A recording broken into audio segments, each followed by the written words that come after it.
ನಾವು ಅದನ್ನೇ ಅವ್ರಿಗೆ ಇನ್ಸ್ಟ್ರಕ್ಷನ್ ಕೊಟ್ಟಿದ್ವಿ, ಇಮಿಡಿಯೇಟಾಗಿ ರೆಸ್ಪಾಂಡ್ ಮಾಡಬೇಕು ಅಂತೇಳಿ. ಸುವಮೋಟೋ ತಗೋಬೇಕು ಅಂತೇಳಿ ಮೊನ್ನೆ ಮೀಟಿಂಗ್ ಆದಾಗ ಕೂಡ ತಿಳಿಸಿದ್ದೀವಿ. ಒಂದು ವೇಳೆ ಗಮನಕ್ಕೆ ಬಂದರೆ ಇಮಿಡಿಯೇಟಾಗಿ ನೀವು ಆ್ಯಕ್ಟ್ ಮಾಡಬೇಕು ಅಂತೇಳಿ. ಇವತ್ತು ಅದಕ್ಕೆ ಸಭೆ ಕರೆದಿದ್ದೀವಿ. ನಾವೇನೋ ಆರ್ಡಿನೆನ್ಸ್ ಮಾಡಬೇಕು ಅಂತ ತೀರ್ಮಾನ ಮಾಡಿದ್ದೀವಿ. ಇವತ್ತು ಆರ್ಡಿನೆನ್ಸ್ ಡ್ರಾಫ್ಟ್ ಬಗ್ಗೆ ಡಿಸ್ಕಷನ್ಸ್ ಮಾಡಿ ತಕ್ಷಣ ನಾವು ಅದನ್ನು ಗವರ್ನರಿಗೆ ಕಳಿಸ್ಕೊಡ್ತೀವಿ. ಈ ಮಧ್ಯೆ ಎಲ್ಲ ಡಿ ಸಿಗಳಿಗೂ ಕೂಡ ಈಗಾಗಲೇ ಇನ್ಸ್ಟ್ರಕ್ಷನ್ಸ್ ಹೋಗಿದೆ, ಎಲ್ಲ ಎಸ್ ಪಿಗಳಿಗೂ ಕೂಡ ಇನ್ಸ್ಟ್ರಕ್ಷನ್ ಹೋಗಿದೆ. ಇದನ್ನು ಕಂಟ್ರೋಲ್ ಮಾಡ್ತೀವಿ, ಬಿಡೋದಿಲ್ಲ. ಈಗ ಪ್ರಾರಂಭ ಮಾಡ್ತಾ ಇದ್ದಾರೆ. ಈಗ ನಮ್ಮ ಡ್ರಾಫ್ಟಲ್ಲಿ ಕೂಡ ಡೆಪ್ಯೂಟಿ ಕಮಿಷನರ್ಸ್ಗೆ ಹೆಚ್ಚು ಪವರ್ ಕೊಡಬೇಕು ಅಂತೇಳಿ ಅದಕ್ಕೆ ಯಾವುದೊಂದು ವಿಂಗ್ ಮಾಡಬೇಕು ಅನ್ನೋದು ಕೂಡ ನಾವು ಪ್ರಸ್ತಾಪ ಮಾಡಿದ್ದೇವೆ. ಅದನ್ನು ತೀರ್ಮಾನ ಆದಮೇಲೆ ಅದಕ್ಕೆ ಆರ್ಡಿನೆನ್ಸ್ ತರೋದು, ಸೆಷನ್ವರೆಗೂ ವೆಯ್ಟ್ ಮಾಡೋದು ಬೇಡ.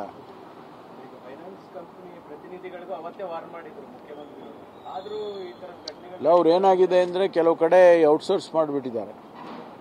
ಕಂಪನಿಯವರ ಕಡೆಯಿಂದ ಔಟ್ಸೋರ್ಸ್ ಮಾಡಿ ಅವ್ರೇನು ಮಾಡ್ತಾರೆ ಅಂತಂದರೆ ಹೋಗಿ ಫೋರ್ಸ್ಫುಲ್ಲಾಗಿ ಕೆಲವ್ರನ್ನೆಲ್ಲ ಕರ್ಕೊಂಡೋಗಿ ಗೂಂಡಾಗಳ ಥರ ಅವ್ರನ್ನ ವರ್ತನೆ ಮಾಡಿಕೊಂಡು ಮಾಡ್ತಾರೆ.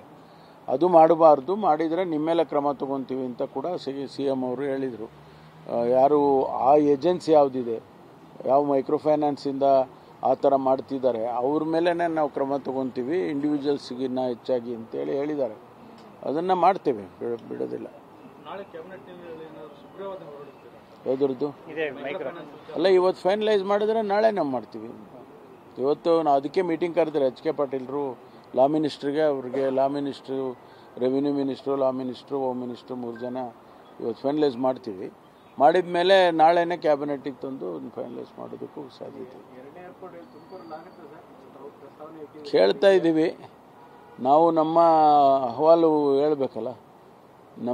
ನಮಗೇನೆಂದರೆ ಆ ಭಾಗದಲ್ಲಾದರೆ ಸುಮಾರು ನಾರ್ದರ್ನ್ ಕರ್ನಾಟಕದಿಂದ ಬರೋರಿಗೆಲ್ಲ ಅನುಕೂಲ ಆಗುತ್ತೆ.